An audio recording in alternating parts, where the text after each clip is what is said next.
Hi, everybody. Welcome to another episode of Dr. Cammy and Karen Go Keto, where we are Karenless today. She could not be here for this recording, but I am delighted to be here with Mike Collins, my sugar-free man, the sugaraddiction.com man, and who's my coach and helping me through this 90-day challenge where I'm getting through, I was going to say trying, but then I said getting through this one day at a time. And today is day 33. So I'm really happy about that because I went, before I would binge on like day 21 to 28. So this is day 33. I'm doing well. So I'm delighted about that. And normally when we start to record, we talk about stuff beforehand, like what we're going to talk about. And then we miss all this good stuff that we don't record. So this time we're just rolling with it. So this is totally raw. It's not planned or, pre-planned or anything. We're just here to go. So Uh, how are you doing today, Mike? I'm well. I just came back from a sauna and a cold plunge, Oh, so wow. I'm a little bit heated up, but and cooled down, and I'm really enjoying it. I didn't have one where I used to live, and now I have this little facility that has. It's really interesting. It has a process. It's kind of a community, which was good for me, the introvert, where for 15 to 18 minutes you do a sauna, and it's hotter than any sauna I've ever done, over 200. And there's like 12 to 15 people, and it's kind of led, it's community. They have sharing and stuff. And then for 3 to 5 minutes, you go in a cold plunge and you repeat this 3 times. Oh I my mean, gosh. it's wonderful. I mean, it really, by the time you're out of it, you're like, your attitude's completely changed, believe me. But yeah, no, I'm really happy to have found the place. But I did want to say one thing for everybody that's listening. What Cammy's going through and what she's gone through has a name. It's called intermittent rewards. And intermittent rewards is comes from two functions. One, all addicts have a little back door, and that back door is thinking about it, planning it. It's sometimes even unconscious, but it's there, and you're going to reward yourself. You're going to get this 10 days, 20 days, 30 days, 50 days, whatever it is, 2 months, and then you're going to have a little celebration. And intermittent rewards is very powerful. And when it happens, so you get 10 days, 10 days, 10 days, and you keep slipping, you're actually cementing in a pattern. And this pattern is very well known in the world of gambling and slot machines, even on your phone, on Facebook. There's actually a company here in Los Angeles that is so egregious they had to change their name, called Dopamine Labs. And what Dopamine Labs did and does still, I forget their new name, but they work with gambling companies and big companies like Facebook and X, and these companies that need to keep people sticking to their app, and they study dopamine and how to do it, and how they do it is not to have the reward consistent, but to have the reward intermittently. And so you do, and it's so funny, the research on slot machines is people aren't excited about the payoff. Excuse me, they get excited by being close to the payoff, right? And so they learn this on your app, and when to give you a notification and when to give you a buzzer and and they know how to reward you, and they keep you stuck. And this is a unconscious thing that we do to ourselves. So just to be aware of it, I think we've Cammy's broken through it, kind of basically by some information, and by knowing once she got to it, we needed to double down wherever that was, whether it was day 10 or day 20 or day, it doesn't matter where it is or how it happens. Is you have to be aware that there is uh, other forces at work, strong forces at work that can change, what you really want to do. Okay, so just wanted to throw that out there, and congrats, Tammy, for getting through it, or Cammy for getting through it, and we're on our way. So, what's the next topic we're on? Yeah, well, I did just want to mention about that, about the intermittent rewards, that you're saying, and you're right on about awareness has to be first, right? You have to be aware of when it's coming for me so that I could double down and be ready. And the last time I binged, I was doubling down because I got to day 21 and I was like, oh my gosh, here it comes. And the cravings were really severe. And, I don't know how much of that is really physical or mental or psychological because, I'm trying to tell myself, here it comes, and I want the back door open, right? Here comes my little reward or whatever for making it how many days. Yep. And then I was calling friends, I was going to meetings, I was, dealing with my sponsor, I was doing a food diary, I was doing all those things. But still I didn't do well. And I mean, I binged. And so this time around, I think what's really helping me, I have to say, is my Zepbound and how I'm microdosing that GL1P agonist Hmm. and really making a commitment too, really making that 90-day commitment. And the thing that's so funny now is that I keep thinking like, I can't wait till day 91. I can't wait till day 91. Life Stop, is, stop, stop it, stop it. I know. And it's, so you were talking about like, what I wanted to discuss was, like how things happen when you grow up. Because when I grew up, I was in a very large family. There were 7 kids. It was very chaotic, and sometimes it was chaotic, sometimes it was smooth. My mother was very um, touch and go. You never knew which mom you were going to get because she did love me and give me affection and praise me and do all those things. But then she would berate me and put me down and say mean things that she didn't understand were mean and Mm, those kinds of things. And so it was very precarious growing up. You just didn't know how things were going to go. It was very uncertain. And so then I create these habits, I create these ways to cope with that, right? hmm. Like through a lot of addiction type behaviors and through a lot of negative self talk that I did, um, growing up and through overachieving, to try to negate that. And Right. then I almost feel like it's like so I'm a grown woman now. I'm, 62 years old. And I know that my mom doesn't guide how I think and feel about things, but it still seems like it's tough to get out of those habits that I have of, it's almost like you get addicted to the addicted habits, not to what was the first thing, that caused it to happen. Right. Do you understand what I'm saying? Like what I'm trying to, Absolutely, absolutely. I mean, as we've said many times, that the work, quote unquote, comes post abstinence. So we've gotten you through it. And I do want to mention the GPL1 and the microdosing. I think there is a future in this. I think we're all in new territory here.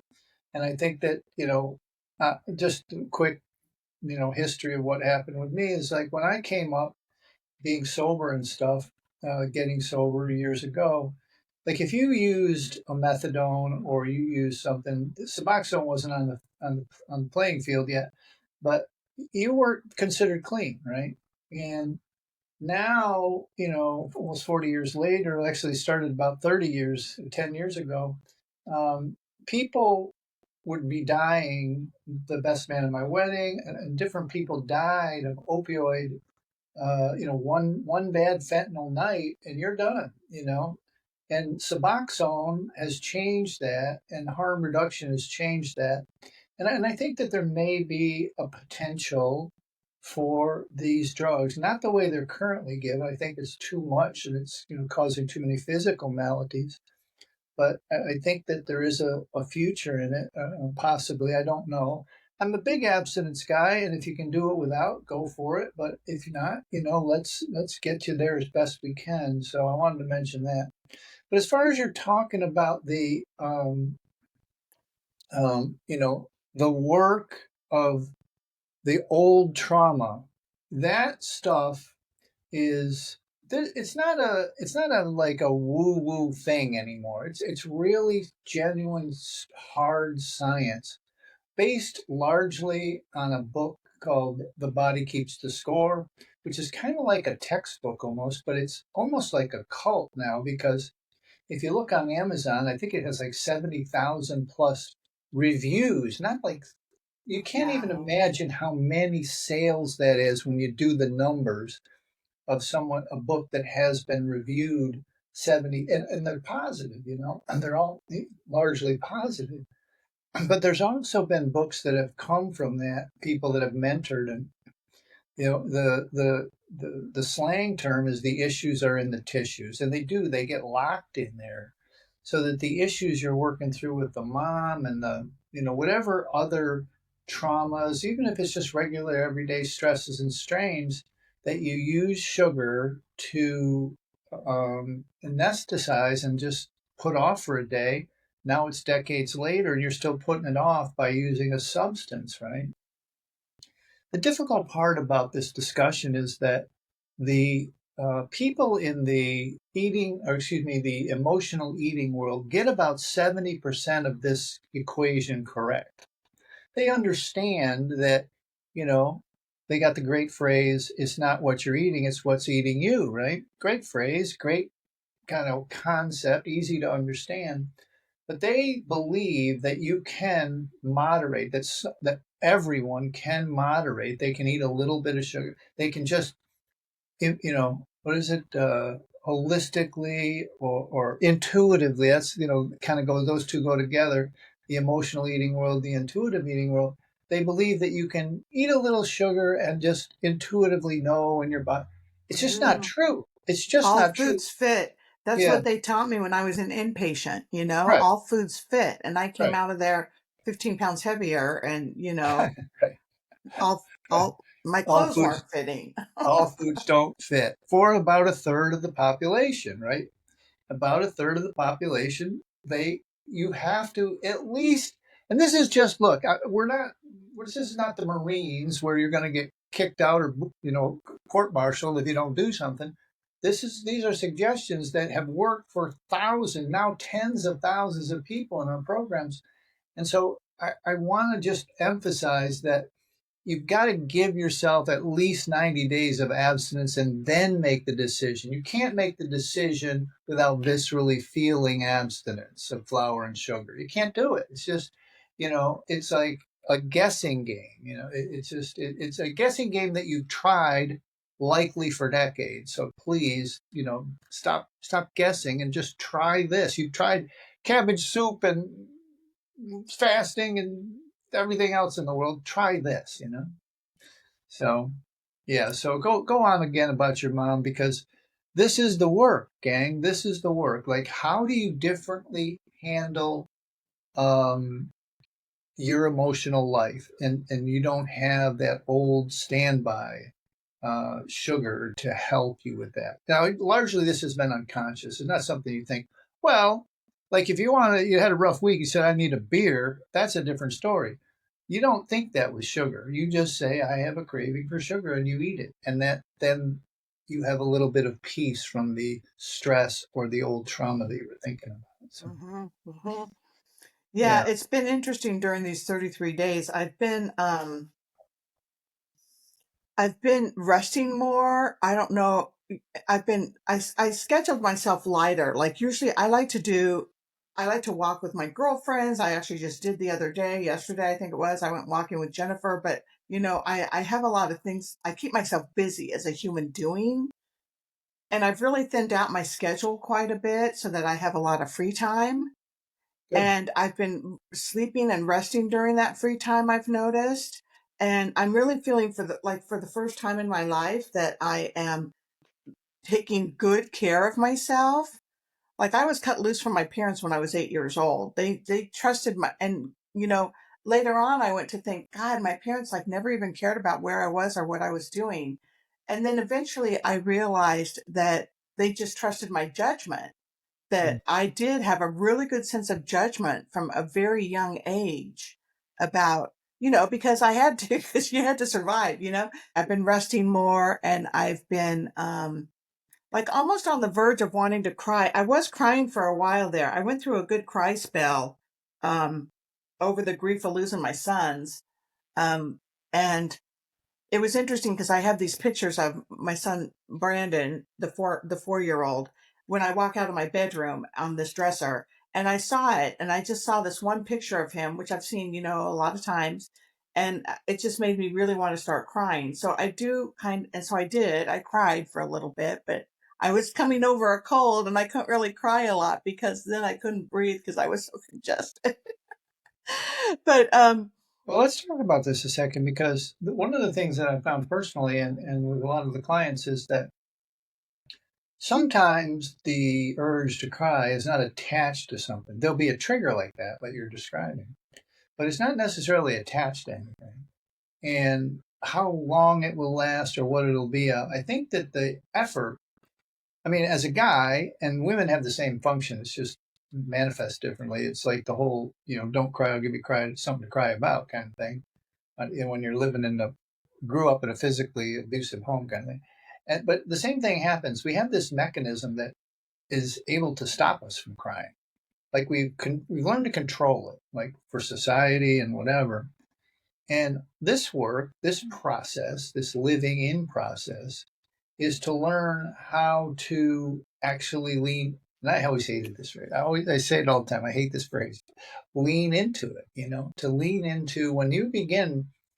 Don't stop. Like, don't stop because you've got a cold. Don't stop because you're this, you're that. Just go, do that exercise where you go to the bed and pound the pillows and scream into the pillows and pound your feet, kick your feet and your arms and just cry because there's something about just letting it out, whether it's attached to the death of your son or it doesn't matter. You're not grieving.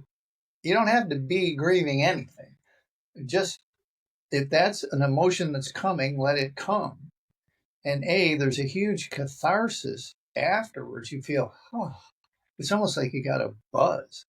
And then, you're going to start to know or be able to do this processing on a regular basis and things won't get trapped, if that makes sense. mm-hmm. So just keep doing that and keep leaning into it.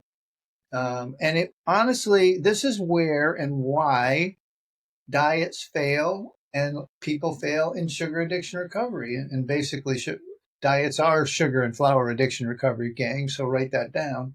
They fail because this process begins and they don't realize what's happening. Again, the common refrain is, Mike, I'm losing my mind. They get so weird and weepy and like they're disjointed, almost like they're in shock and they don't know what to do and they don't have a guide through it. And so unless they get that done, unless they, have someone say, it's okay, let it happen. And put guardrails around it, like the bed and the pillows, but let it happen, and just let the Mm-hmm. exorcism of the emotions happen. So yeah, I think you're doing wonderful. Thank you. Yeah, I went to yoga today, which is why I was late getting ready to record with you because everything kind of got behind. But when I was in the yoga class, and it's an interesting class. It's over at this 55 plus community where I live, and so things are very simple. The movement is very simple. Things are very slow. It's very gentle, and she has this soothing voice with this accent, and so I was in the middle of this class and she started talking about, just take good self care and, take good care of yourself and listen to what you need. And when you need something, you just go do that. And when you need something else, you go do that. And if you don't need anything, you can just sit still and be quiet. And I I, wanted to start crying in the middle of that class. And mm, so I think it has something to do with good self care mm, and how, yes, I can take care of myself and I can um, take care of others, but having good self care, I think it almost feels to me, I think there's almost like some guilt or shame around it because it's very like it's one of those things that like logically that hey, you deserve to take good care of yourself and if you're capable of doing it then do it. And she was saying in the class how you have to there's the fourth chakra, I think, one of the chakras where you have to, might be the third one, but you have to love yourself first before you can be able to help and love others. mm. Mhm. And, I've always been able to have a lot of empathy for other people and other things, but I've never been able to do it from the perspective of me taking good care of myself. And so part of me feels, I think, a little almost like, well, part of me is really angry about it because it's like, what the hell? You're 62 years old and you don't know how to take good care of yourself. And the answer is no, I don't. And yes, I am learning, but there's some anger behind that. And then there's some guilt behind that. Like, um, you should, the guilt of not knowing how to do it yet and learning and, but then I feel some courage around it too. Like this is really courageous for me to be learning how to do this now and to be doing it like on a YouTube channel. And so I think that there's a lot around that self-care part that's hard on me. And so not only am I finding like carnivore to an extent a challenge, like today, this morning, I had steak and bacon and butter, and I ate that for my breakfast. And I was like, I don't want to eat this. And then the first bite I took, it was so delicious. The steak was so good, and I love this bacon. I used tender belly bacon, and it had butter on it, my favorite Kerrygold butter. And it was so delicious. And I just thought, why don't I want to eat this? Right. And I think part of it is because I don't want to take good care of myself. Mm. So I don't want to interrupt these emotions coming, but I want to commend you for this is a great story and a great example of what's happening. That the ability to stop in your tracks and not have the emotion in the yoga class with others. I get it. I get why you did it. But it's an example of what I was talking about. Um, but now that you're aware, not that you're going to boo-hoo or anything in the class, but you can. I don't think anybody's going to be upset. I almost did. I almost started crying and I was like, well, I don't think anybody here is really going to mind. I could just No, walk to the corner and they would be okay with that. yoga's famous for this. Yoga is famous for because of the movements. It's almost. I mean, they believe that there's a woman you would like. Her name is Nikki. What's Nikki's last name? It's 12-step yoga. It's yoga 12 R. I don't know. It's got initials. Nikki is her name. And she uses yoga for the modality of the exact work that we're talking about. And she's really, really good. I've actually, been in a yoga class with her, and she's really, really good. And yoga does, like one of the things about yoga, about personal growth is that you can see from one lesson or class to the next a growth in a stretch, a growth in a twist or whatever.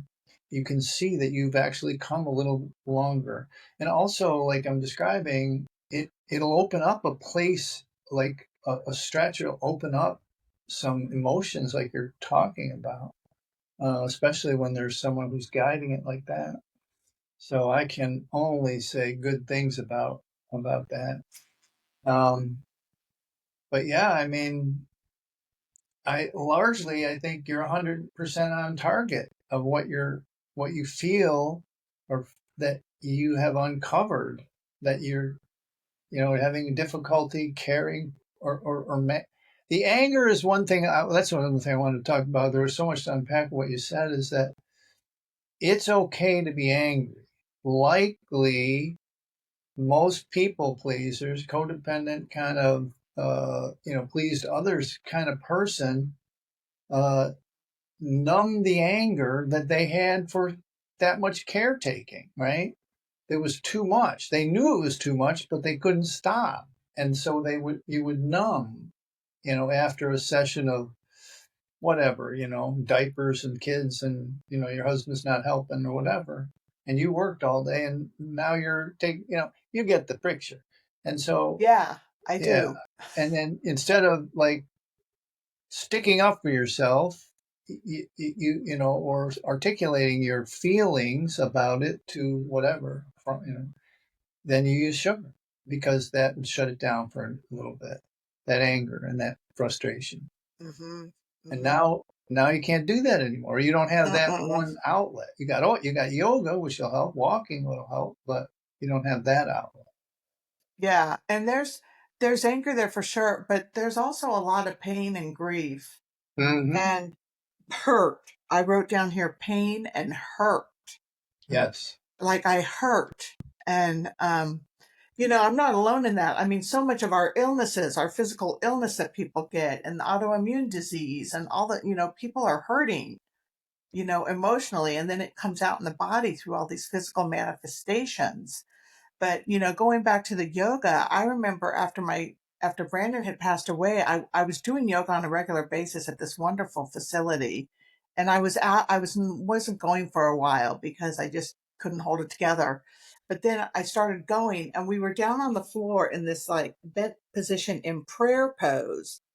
And she said, I want you to think about right now what your heart is doing. I want you to listen to your heart and I want you to find out what it's telling you. And my heart said to me, I'm a pile of ashes, and if you blow on me, I will disappear. And that was Mm, so sad. I remember thinking that, oh my God, if you just blow gently on this heart, it's going to just disappear because it was so broken. mm. And so I know that there's so much pain and hurt, behind just not only my mom and that kind of stuff, but behind, losing my kids and then, everything and then I was in such good action after that. I mean, Mm. that's when, I filed for divorce because my husband was cheating and we couldn't keep our financial act together. And I didn't know where money was going or anything. And I had known all these things for years, but I pulled the trigger. I love your yoga teacher, first of all, and I think you should definitely keep going there. Well, it's in Um, Chicago. uh, oh no, I'm talking. Well, the one that you're going to now sounds good too. Yeah, she does. She's wonderful. So I just looked it up for you. It's y12sr.com, the yoga of this work. You know what I mean? And her name is Nikki. I forget. I didn't look up Nikki's last name, but Y12SR. Check out that information. You really like it. Um, Okay. we have no affiliation with Nikki, so but I just like her work. Um, but yeah, no, I mean everything you're saying is right on. It's like I used to have a sponsor that said, "What is it? There's a grading time between awareness and willingness, and you're aware and you're willing. You know, you're almost willing to do this all, dive in 100%, but you're getting there. You know what I mean? You're doing most of it, and you just got to kind of stay the course for the next few months, and you'll see another world, literally, genuinely. You'll see another, and you may have a lot of tears in between now and then, but you'll know how to handle them. Yeah, I just don't want to go through any more of the grief. I don't want to. It's not fun. It's not. You're answering the question that's been on my mind, you know, for a decade since I discovered this work, is that do you have to do the grief one for one? Do you have to now grieve everything, the divorce, the kid, the death of the child, your mother's, all of the angst? Do you have to do it one for one? And no one knows the answer to that, and no one knows exactly how that would work, but you do have to do some. You do have to let it out. And, one of the phrases that goes along with this work is the body will never give you more than you can handle. And, you will go through a session, you'll pound the bed, you'll cry and snot for an hour, and then you'll feel good, you'll go for a walk, and you'll have 23 or 48 hours with nothing, and you'll feel wonderful. And then it's like like a wave. It just keeps kind of working its way out once you've allowed it to start coming out. And this sounds a little woo-wooed, I'm sure, to people. And what the hell does this have to do with losing some weight and dieting? And exercise. Being off of It has sugar. everything to do with it. It has everything to do with it. It is the process that's missing from the diet industry. About 95% of people gain all their weight back. They gain it back because they come upon this work unconsciously. They come upon the necessity for this work unconsciously, and they turn back because they don't have anyone to explain it to them. So, yeah, I mean, I can't give you enough kudos and enough praise for having the courage, hell, to do it on YouTube. Because usually it's about some stuff, it's about a divorce, it's about a death of a child, it's about some, God forbid, sexual or physical abuse. But yeah, I mean, you're doing it. You're right Yeah, for yeah. sure. And I'm definitely not alone. I mean, when you look at how many people are addicted to sugar and how many people are just turned off to paying attention to what's going on in their body and their environment. And Yeah, nowadays it's worse and worse just because you have these phones in your hand that everything's instant. yeah, And checking out, with your reels or whatever you can do on those phones are it's so easy to do that, and it's so intense. I've had more than one person tell me in the last couple of weeks that I'm addicted to my phone. I can't stop doing whatever, and that's why I also keep those guardrails on on me, and keep a close eye on what I do or don't do because of that kind of behavior. Like I don't watch series on the TV. I cannot watch like a season of whatever. I can only watch movies right. because If one, I do same thing. yeah, Yeah. and I'll waste a week watching that stuff, and I've done it before. That's how I know that I can't do it. Well, I mean, let's talk about this because I'm super happy that you're aware of that and that we know which ones they are in the program. Originally, years ago, it was shopping that a lot of because 95% of our people are women. Like it was, and not that that has anything to do with it, but it was shopping that people would gravitate towards, and they would get out of hand with it. And now I hear more every day is the phone. It's they get off the sugar and they can't get off the phone, and it really belies the real addiction. It's called addiction transfer. If you're not aware, you're going to get that dopamine in a cheap and easy way. And that when I say dopamine, I mean dopamine, serotonin, norepinephrine, GABA, oxytocin, adrenal glands, endorphins, cannabinoid receptors. All of the brain and body reward chemicals are affected by sugar. And when you figured out a way as a child to get a cheap hit, well, we didn't even know the science didn't even really exist back then, but you got a cheap hit, you got conditioned, and phones cheap hit, TV and screens and media are cheap hits, pornography, obviously. But it's like you've got, they call it the difference between substance or, cheap dopamine that way, process addictions, and effort based dopamine. If we don't get the effort based dopamine, walking, yoga, running, a hug, a sunset, a manicure, a pedicure, a massage, if you don't change your way to healthy holistic ways, you're going to keep getting that cheap stuff, and you're not going to move forward because a good phone addiction will take the place of a good sugar addiction easily. You know what I mean?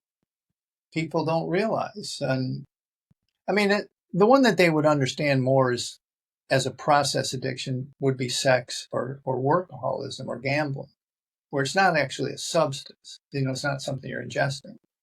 And these have always been looked down upon because people think it's willpower.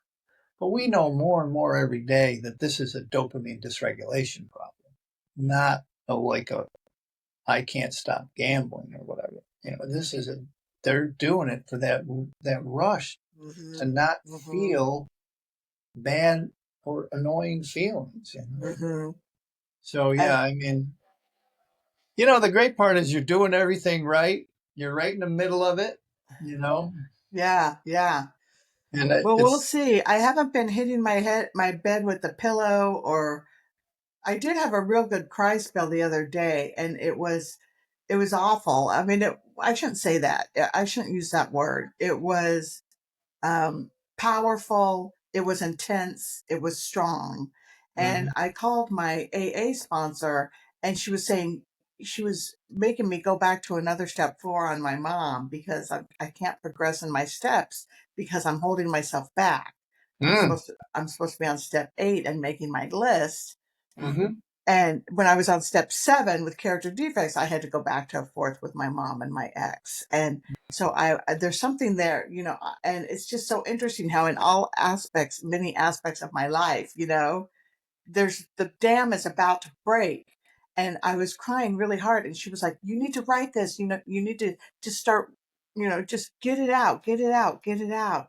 And then I started writing, but then I was too tired after all because I had been crying for like 4 hours and I was exhausted. And then I was like, I can't write this. And then like I haven't been able to get to that point again because of the stuff that keeps me in the way, like the guilt and the shame and like the anger and the frustration and the sadness. And I need to, so I think that getting that out physically on my bed with the pillows and all that, I think that would be helpful. And it could be like you go in there and you start doing it. You're like, okay, I'm going to go hit my pillow. And, you go in there and you feel like an idiot. You just start hitting your pillow. But I have a feeling that if I started doing that, things would come. You Yeah, know, I can't just wait for the mood to be there. I've got to go try to create it. you're 100% right. You'll learn. You'll create your own trigger. Like it starts when you have a trigger, like the description of looking at the picture of your son, and then get in there. Then after a while, you'll know that's the my mentor, my mentor by proxy there, Ann Wilson Schaff, is that you create the living in process. Like you know what you need to excise these things, and you can do it your own. You can do the work yourself that way. So I'm really. I also wanted to say you're building a really cool infrastructure of support. Your sponsor, your yoga teacher, that these meetings. I mean, our meetings. You're really building this great support system, and people do need to immerse themselves in that first 90 days into a place that's different than the one that they're leaving. It's like they did when they went away to college. It's like they did when they played sports or learned a new job. Hmm. They have to immerse themselves all the Yeah. I wanted to talk about a support system that I have, which is the sugar support groups that we're doing through our No Sugar Nation. Yeah. And the way that you get to that is by, signing up for Mike Collins' 30-day detox challenge, which is online. You can do that by finding Mike Collins detox challenge. And it's a wonderful way to start the process of getting off of the sugar. And I highly recommend it if you're listening to this and thinking that it might be something that speaks to you to go check that out. Yeah. Um, and so there was a woman in the meeting the other day, and she was very overwhelmed, and there was so much going on her mind, Hmm. and she had to deal with taxes, she had to deal with this and this and this and this, and she deals with clutter, and there was a lot of things going on, and she spoke about it, and she got online, she got on, and she was honest and sincere, and she spoke about everything on her mind. And then I talked to her the next day in the afternoon. We have each other's numbers, and she called me. She had finished her taxes. She had decluttered a bunch of things in her house. She had called the Apple people and got a bunch of things done on her phone, squared away, and everything ran smoothly. And all of these questions she asked were answered, and everybody helped her fix her phone. And so I said, well, what happened? I said, what happened that you were able to get into that stage, into that capacity? And she said, I shared it. She said, when Mm. I shared it and I got it out there, that was the beginning of the solution. Mm. I And I love it. just thought that was so cool. And so I just want to, tell people that, it taught me a good lesson too about sharing, getting on the phone, talking to people, sharing what's going on, journaling, praying to God, those kinds of things can be ways that you share. Mhm. And it was just the most wonderful thing, that it was such a breakthrough, and she was so happy. Yeah, I love seeing it in action. I think what you're describing too is what people need to see because, you know, a lot of what we've been talking about today seems ethereal or, like it doesn't, you can't put a concreteness to it. But when you're in a meeting with 12 or 15 or 18 or 20 people on a Zoom meeting and you see other people, everybody's process is different. Everybody's problems and issues are different. Everyone's grief and the things that they're processing without the sugar are different, but they're doing it. They're actually doing it, and that is like it gives you. I've always had this saying. I always stand next to a guy that I either think successful or I like or whatever, and say if he can do it, I can do it. And that's the thing. When you're in a again, 85% of people come to us for weight loss originally, and they learn very quickly that the weight will come off if you do the stuff we've talked about for this whole, session here. If they do this part or concentrate on this part first and understand that's what really is holding them back, and kind of embrace it. I always say, let the information light on you. It's a lot easier than like trying to restrict and then do a lot of exercise. Exercise is good, but only for neurochemical rehab, not like for burning calories. So yeah, no, it's this is amazing. I mean, and I don't know what it's been 6 or 7, 8 sessions. We've kind of narrowed in on, I don't know, you correct me if I'm wrong, but a few decades of worrying and struggling with this. I mean, not that the work is over with, but I think you know what the work is, what the work is now. Right. And I've been struggling really hard with my weight ever since like 2015. So Right. that's been a good 10 years that I've been working really hard on trying to get myself in better shape physically. And it's kind of like you get to the point where you're just beating yourself against a wall because the emotional stuff is underneath. Yeah. If I get through that, all of the good habits and my you know the exercise and the yoga and the eating healthy and all those things are going to be there ready to cause everything to happen. Right. Excuse me. All right. Well, what do you think? I think this has been a wonderful get together here. I I love think these, by the way. I This do is too. this is like, As hard as it is, as scary as it is for me. I mean, the courage of I'm a big believer in the whole recovery out loud movement anyway. It's I think a lot of this and I understand why anonymity was important. I understand why like not like what do they say in families, don't let the business outside of the family. That's all part. Of the whole shame thing. It's like keep it secret, keep it hidden. I mean, that phrase, "You're only sick as your secrets," kind of thing, is pretty real because when you start to share it, when you start to exercise it, exercise it out of your body, um, it goes away, and then you don't need sugar really. So you don't Mhm. need any type of addictive substance or process.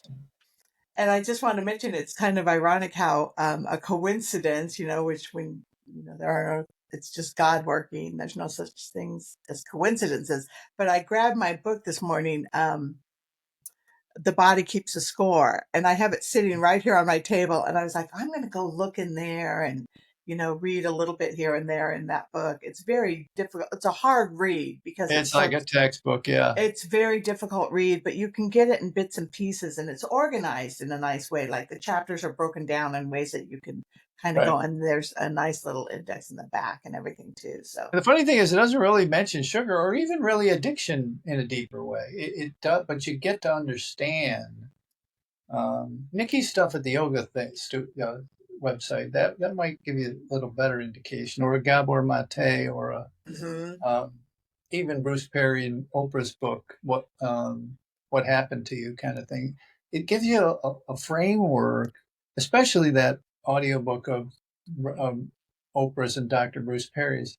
Gives you a framework on how the brain was built and why this happens to you. Why you're um, you know, your frontal cortex basically gets hijacked. You know, you're processing, and I say this a lot, and this kind of feels harsh to people at the beginning, but I know it's true because they come back to me 6 months later and say that was what was happening. And say that I tell them that you're in no place. If you're a sugar addict, or you think you're a sugar addict, if you're on a heavy sugar diet or whatever, your brain is in no place to make the decisions you actually need to make to move forward.